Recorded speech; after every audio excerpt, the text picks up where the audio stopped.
Chapter 3 Making Droney. The next morning, Mr. Cooper came running into class, tripped over somebody's backpack, and almost crashed into the garbage can. Mr. Cooper is no superhero. In fact, he's the opposite of a superhero. He got up and brushed himself off. Okay, let's get started, said Mr. Cooper. We have a lot of ground to make up. Turn to page 23 in your math books. I got out my math book, but you will never believe who poked her head into the door at that moment. Nobody. Why would you poke your head into a door? Doors are made out of wood. I thought we went over that in chapter 2, but you'll never believe who poked her head into the doorway. It was Miss Aker.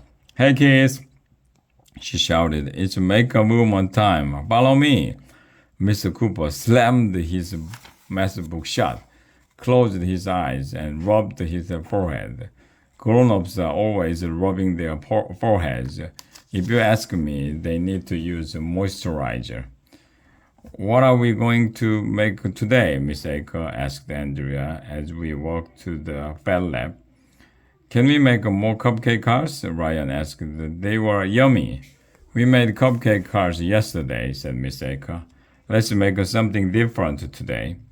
The door to the Fat Lab was already open, and you'll never believe who was in there. It was Mrs. Yonkers, our computer teacher. I have a donation for the Fat Lab, said Mrs. Yonkers as she plugged some weird-looking machine into an outlet. Thank you, said Miss Aker. The teachers have been so generous. What is it? We all asked. It's a 3D printer, explained Mrs. Yonkers.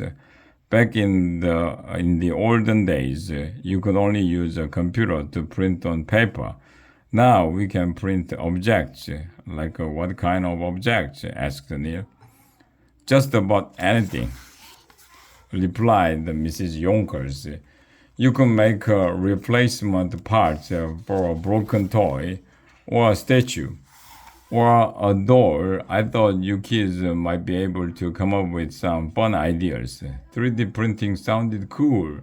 Could you use a 3D printer to print out another 3D printer? I asked. It would be cool to print a printer on your printer. I don't see why not, said Mrs. Yonkers. Could you print a robot? As I suggested, robots are cool. That's a marvelous idea, said Mr. Aker. And you'll never believe who walked into the door at that moment. Nobody. People don't walk into doors, asterisk. You should really pay more attention when you read. But you'll never believe who walked into the doorway. It was Mr. Doker, our science teacher. Did somebody say robot? Asked Mr. Doker.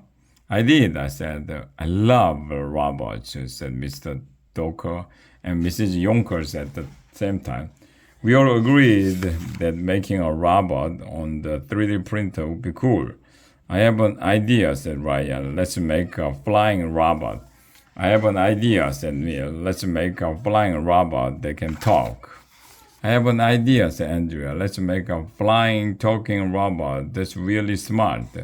I have an idea, said Alexia. Let's make a flying, talking robot that's really smart and can shoot marshmallows.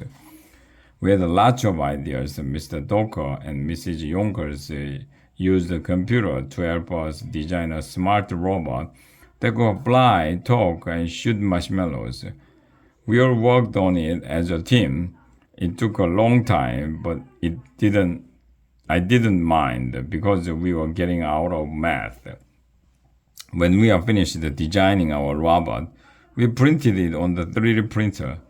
We should give our robot a name, Andrea said as the robot was printing. We all threw out names. Mr. Flying Robot, Robo-Mush, Makerman, Floorboard, said Ryan. A flying robot is a sort of like a drone. We should name it Droney, said Neil. Droney, everybody agreed that would be a great name. Neil should get the Nobel Prize. That's a prize that give out to people who don't have bells.